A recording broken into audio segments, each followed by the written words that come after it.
প্রথমে আমি বলি যে আমাদের কাছে কিন্তু all 23 players are equally important. আমাদের স্কোয়াড হলো 23 জনের, একজন দিয়ে টিম খেলা যাবে না। তো আমরা কিন্তু 23টা প্লেয়ারের ব্যাপারে কিন্তু ইকুয়াল গুরুত্বের সাথে আমরা দেখছি, আমরা কমিটমেন্ট দিচ্ছি, টাইম দিচ্ছি। তার ভিতরে কিছু প্লেয়ার তো অফকোর্স ইন্ডিভিজুয়াল জায়গায় অনেক এগিয়ে আছে, ইন্টারেস্ট পাচ্ছি। বিশেষ করে আমরা বাংলাদেশের ভিতরেও কিছু ইয়াং প্লেয়ার যারা ট্রেডিশনাল লিগে আসতো না, তারা থেকে ইন্টারেস্ট পাচ্ছি। আজকে যখন দেখছেন আমরা ইন্টার স্কুল ফুটবলের জার্সিগুলোকে উদ্বোধন করি, সেখানেও কিন্তু আমি মনে করি আরও অনেক ভালো ভালো ট্যালেন্টেড প্লেয়ার্স আমরা পাবো। সো আমাদের সাথে থাকেন, আমাদেরকে যে উৎসাহ দিচ্ছেন সেই উৎসাহ আমাদেরকে দেন, যেভাবে যোগ দিতে আমাদেরকে রাখছেন সেভাবে আপনি আমাদেরকে রাখেন।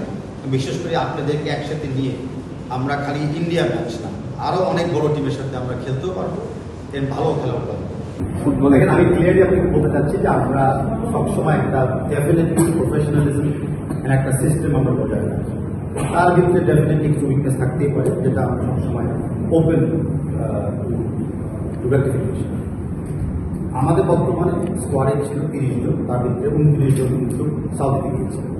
আমরা 29 জনের স্কোয়াড থেকে 30 করে 22 স্কোয়াডে আমরা নিয়ে এসেছি। তার ভিতরে এবারে আমাদের একজন প্লেয়ার ফামিলুল চান্স নাই, বাট ও একটা প্রমিসিং প্লেয়ার, ও ডেফিনেটলি তার এইজও আছে দলকে দেওয়ার মতো। আর আমাদের অনেকগুলি খেলা আছে এই বছর, ইনক্লুডিং সাফ।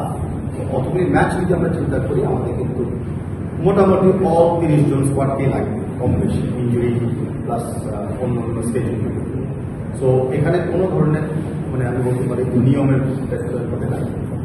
যে ট্যাকটিক্যাল অ্যাপ্রোচ ইন্ডিয়ার সাথে আমরা নিব, সেই ট্যাকটিক্যাল অ্যাপ্রোচকে বিবেচনা করে বর্তমান 23 স্কোয়াড চুজ করা হয়েছে। আগামীতে যখন আমরা সিঙ্গাপুরের সাথে অন্য ট্যাকটিক্যাল অ্যাপ্রোচ নিব, প্রবলি স্কোয়াডেরও কিছু চেঞ্জ আসতে পারে। এটা ডেফিনেটলি ওয়ে আমি এটা বললাম যে আমরা এটা ট্রেড অফ ছিল। বাংলাদেশে প্র্যাকটিস করলে ফেসিলিটি অত ভালো না, বা হয়তো একটা প্র্যাকটিস ম্যাচ কনফার্ম। সাউদিতে এক্সট্রিমলি গুড ফেসিলিটিস ছিল, যেটা আমি অনেক ওভারকাম করে কোনো একটা মানে কাইন্ড অফ ছোটোখাটো টিমের সাথে খেলাচ্ছে।